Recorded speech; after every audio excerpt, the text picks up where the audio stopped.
नमस्कार, स्वागत है आपका और मैं हूं आपके साथ लता। बड़ी खबर आपको बता रहे हैं, जहां बेलगाम में मिली करारी हार से अब शिवसेना के संजय राउत बौखला गए हैं और इस कदर उनकी बौखलाहट सामने आ रही है कि वो अपनी नाकामी को बीजेपी की कभी साजिश करार दे रहे हैं तो कभी खुद मराठा समाज का अपमान करने वाले संजय राउत आज मराठा समाज के लिए दुख जता रहे हैं और बीजेपी को लेकर तमाम तरह के सवाल खड़े करते हुए ये कहते दिखाई पड़ रहे हैं कि मराठा को हराकर क्या भारतीय जनता पार्टी को शर्म नहीं आती है। हम दुखी हैं कि मराठी समाज आज हार गया है। जी हां, एक बार फिर से बेलगाम में हार के बाद संजय राउत की बौखलाहट साफ तौर पर सामने आई है, क्योंकि जो संजय राउत बेलगाम में अभी जब मतदान के दिन 3 सितंबर को 30 से ज्यादा सीटों को जीतने का दावा कर रहे थे, लेकिन किस तरीके से मराठा समाज शिवसेना और मां विकास आघाड़ी सरकार से नाराज है, इसकी बानगी आज साफ तौर पर देखने को मिली है। जब साफ तौर पर बेलगाम में जो नतीजे सामने आए निगम चुनाव के, उसमें कैसे शिवसेना को सिर्फ और सिर्फ 2 सीटों पर ही संतोष करना पड़ा है और ये संतोष दरअसल आपको बताएं कि सिर्फ और सिर्फ महाविकास आघाड़ी सरकार की ओर से जो एक के बाद एक मराठा समाज को उपेक्षित करने का काम किया गया, उसी का परिणाम है। और अब उसी के परिणाम को लेकर संजय राउत की तिलमिलाहट सामने आई है। जो संजय राउत अब तक सिर्फ और सिर्फ अपने राजनीतिक लाभ के लिए बाला साहब ठाकरे के सिद्धांतों को तोड़ते हुए सिर्फ और सिर्फ अपना उगाही करने के लिए, सिर्फ और सिर्फ किस तरीके से अपनी शक्ति का गलत इस्तेमाल करने के लिए मराठा समाज को उपेक्षित करते नजर आ रहे थे और अब इसी हार के बाद बयान देते हुए दिखाई पड़ रहे हैं। और ना सिर्फ बयान, अपनी हार को बीजेपी की साजिश करार देने का काम संजय राउत कर रहे हैं। जी हां, दरअसल आपको बताएं कि आज जिस तरीके से बेलगाम सीट पर जो नगर निगम में चुनाव किए गए थे, जो 58 सीटों पर चुनाव नतीजे अब सामने आए हैं, इसमें साफ तौर पर भारतीय जनता पार्टी ने ऐतिहासिक जीत दर्ज की है। किस तरीके से अब तक सिर्फ और सिर्फ इसमें शिवसेना का कब्जा रहता था और अभी भी हालांकि संजय राउत ये कहते दिखाई पड़ रहे थे कि बेलगाम सीट तो हमारी है और हम 30 से ज्यादा यहाँ पर सीटें लेकर आएंगे, लेकिन मराठा की समाज ने, मराठा समाज की जनता ने, साफ तौर पर कर्नाटक की जो जनता मराठा समाज की है, उसने शिवसेना को बड़ा बड़ा आईना दिखाया है। मुंहतोड़ जवाब देते हुए ये बता दिया है कि अगर आप बार बार मराठा समाज का इस्तेमाल सिर्फ और सिर्फ अपने राजनीतिक लाभ के लिए करेंगे, सिर्फ और सिर्फ हमारे साथ विश्वासघात करने का काम किया जाएगा, तो उनका भी वक्त आएगा और जब उनका वक्त आएगा तो मुंहतोड़ जवाब देने का काम वो करेंगे। और इसी को आज साफ तौर पर बेलगाम में हुए चुनाव के दौरान वहां की जनता ने ये प्रूफ कर दिया है कि कैसे मां विकास आघाड़ी सरकार जो है, और इसमें खास तौर पर शिवसेना की पार्टी उद्धव ठाकरे और संजय राउत हैं, किस तरीके से बाला साहब के सिद्धांतों को भूलकर सिर्फ और सिर्फ राजनीतिक लोभ की आड़ में, सिर्फ और सिर्फ राजनीति का स्वाद चखने के लिए मराठा समाज को उपेक्षित करने का काम किया था, जिसका नतीजा आज जनता ने मुंहतोड़ जवाब देकर दिया है। लेकिन अब इस जवाब को जो है संजय राउत पचा नहीं पा रहे हैं और इसीलिए कभी वो रोते बिलखते दिखाई पड़ रहे हैं, कभी उनके बयानों में उनका दुख दिखाई पड़ रहा है, तो कभी उनके बयानों में राजनीतिक खींच साफ तौर पर दिखाई पड़ रही है। और यही दरअसल बड़ी वजह है कि संजय राउत ने एक बार फिर से बेलगाम में मिले करारी हार के बाद अपना शर्मनाक बयान दिया है और अपनी बौखलाहट दिखाते हुए साफ तौर पर कहा है कि जिस तरीके से आज बेलगाम में जो नतीजे सामने आए हैं, इसमें एक मराठी व्यक्ति को खोने से एक जो मराठी समाज का जो अपमान हुआ है, क्या भारतीय जनता पार्टी को इस पर शर्म नहीं आती है? ये सवाल दरअसल संजय राउत की ओर से बीजेपी को लेकर पूछा गया है और साथ ही साथ संजय राउत ने बयान देते हुए ये भी कहा है कि जब कोई मराठी व्यक्ति हार जाता है तो अपमानजनक की तरह महसूस करता है, लेकिन मैं शर्मिंदा नहीं हूं। लेकिन आपको बताएं कि वो शर्मिंदा क्यों नहीं है, क्योंकि उन्हें पहले से ही पता था कि मराठा समाज के साथ जो अत्याचार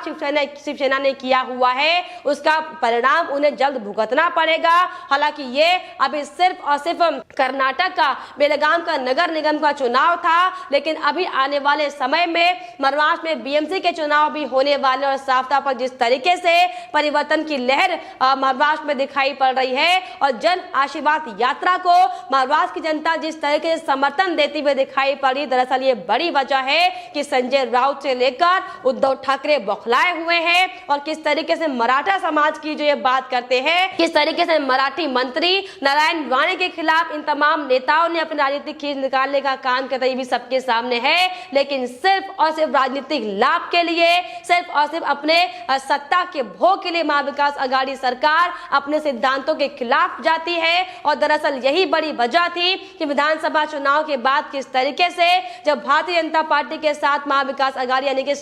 जो चीफ है उद्धव ठाकरे जो शिवसेना का साथ छूटा था, तो कैसे अपने दुश्मन वाली पार्टी के साथ उन्होंने हाथ मिलाया था कांग्रेस पार्टी की सोनिया गांधी, जिसे वो लगातार चप्पल और जूतों से मारने की बात उद्धव ठाकरे करते थे, जिन्हें नाम बाला साहब ठाकरे पसंद करते थे। सिर्फ और सिर्फ सत्ता के लालच में उद्धव ठाकरे और संजय राउत ने ये 3 पहियों की सरकार खड़ी की थी। लेकिन अब आपको बताते चले कि जो महाराष्ट्र की जनता है, साफ तौर पर पढ़ी लिखी जनता, यही दरअसल बड़ी वजह है कि अब जो कर्नाटक में बेलगाम सीट पर जो 58 सीटों पर साफ तौर पर नगर निगम के चुनाव हुए थे, उसमें वहां का मराठा समाज अपना जो रुख है वो तय कर चुका है। और इसी की बानगी अब आपको बताएं कि महाराष्ट्र में होने वाले बीएमसी चुनाव में भी साफ तौर पर देखने को मिलेगा। और इसीलिए अब संजय राउत जो बिल्कुल अपना काम नहीं करते हैं, वो इस हार को बीजेपी की साजिश बता रहे हैं। और बीजेपी की साजिश बताते हुए साफ तौर पर आपको बताएं कि शर्मनाक बयान देते हुए ये कह रहे हैं कि संजय राउत ने इस पर संदेह दरअसल व्यक्त किया है। और उन्होंने ये कहा है कि बेलगाम में परिणामों के पीछे दरअसल एक साजिश थी और हमें यकीन था कि एक मराठी व्यक्ति बेलगाम में सत्ता स्थापित करेगा। इससे पहले बेलगाम में सिर्फ मराठा एकता की जीत हुई है, लेकिन आज हम जानते हैं कि हमें 2 या 3 सीटें मिली हैं। हालांकि दुर्भाग्यपूर्ण है, मुझे नहीं पता कि इसमें कितनी साजिशें शामिल हैं। कर्नाटक सरकार ने मराठी लोगों को हराकर क्या गलत किया है, इसकी जानकारी धीरे धीरे सबके सामने आएगी, ताकि बेलगाम पर महाराष्ट्र का अधिकार ना रहे। ये बौखलाहट दरअसल संजय राउत की बाहर सामने आई है, जिसमें संजय राउत ने उसी महाराष्ट्र की जनता का अपमान किया है, उसी मराठा समाज का अपमान किया और उन्हें अज्ञानी कहकर पुकारा है। वहीं इस दौरान आपको बताएं कि बाला साहब ठाकरे का भी जिक्र करते हुए संजय राउत ने अपनी मानसिकता का प्रमाण दिया है, यानी कि बीजेपी पर निशाना साधते हुए संजय राउत ने यह कहा है कि आपकी पार्टी भले ही जीत गई हो, लेकिन वहां पर मराठी लोगों की एकता हार गई है और ऐसा सोचने वालों को मराठी जनता माफ नहीं करेगी। सैकड़ों लोगों ने वहां पर कुर्बानी दी है। बाला साहब के नेतृत्व में 59 मराठी सैनिक वहां पर मारे गए थे, शहीद हुए थे और इसके लिए बाला साहब भी जेल जा चुके हैं। लेकिन एक मराठी व्यक्ति के खोने के बारे में क्या आप सोचते हैं? क्या आपको शर्म नहीं आती? राजनीति को एक तरफ रख दे, लेकिन एक मराठी व्यक्ति के रूप में आपको जश्न मनाते हुए देखना वाकई ये शर्म की बात है। दरअसल ये बयान संजय राउत ने जो बेलगाम में चुनाव के नतीजे आए हैं उसके बाद दिया है। हालांकि इसको लेकर आपको बताएं कि साफ तौर पर भारतीय जनता पार्टी महाराष्ट्र बीजेपी की ओर से भी संजय राउत के बयानों को लेकर और बेलगाम में जो चुनाव अब जो हुए थे नगर निगम के, उसके परिणामों को लेकर अपनी प्रतिक्रिया दिखाई है और साफ तौर पर यह आगाह कर दिया है कि जिस तरीके से बेलगाम में भारतीय जनता पार्टी ने प्रचंड बहुमत हासिल किया है, ठीक इसी तरीके से महाराष्ट्र में होने वाले बीएमसी चुनाव में भी साफ तौर पर भारतीय जनता पार्टी अपना जीत का परचम लहराएगी। और इसी कड़ी में बीजेपी के प्रदेश अध्यक्ष चंद्रकांत पाटिल ने भी अपना प्रतिक्रिया दिया है। उन्होंने साफ तौर पर बयान देते हुए कहा है कि बेलगाम नगर निगम में जीत हमारे लिए अपेक्षित थी। सबसे पहले मतदाताओं की उन्होंने जो विश्वास दिखाया है उसके लिए मैं धन्यवाद करता हूं। विभाजनकारी राजनीति के आदि यहाँ सिर्फ 4 उम्मीदवार सत्ता के सपने देख रहे थे। इस सच्चाई को पहचाना उनके लिए आसान नहीं हो, ऐसी नकद शुभकामनाएं तो उनको दी है साफ तौर पर। और इसके अलावा उन्होंने ये भी साफ तौर पर बयान देते हुए ये कहा है कि जिस तरीके से लगातार ये नारा चल रहा था कि बेलगाम तो एक झांकी है, अभी मुंबई में जो नगर निगम के चुनाव होने वो अभी बाकी है, इसका जिक्र करते हुए उन्होंने साफ तौर पर अपना बयान दिया है और ये कहा है कि मुझे नहीं पता कि बेलगाम एक झांकी है या नहीं, लेकिन मुंबई बाकी है,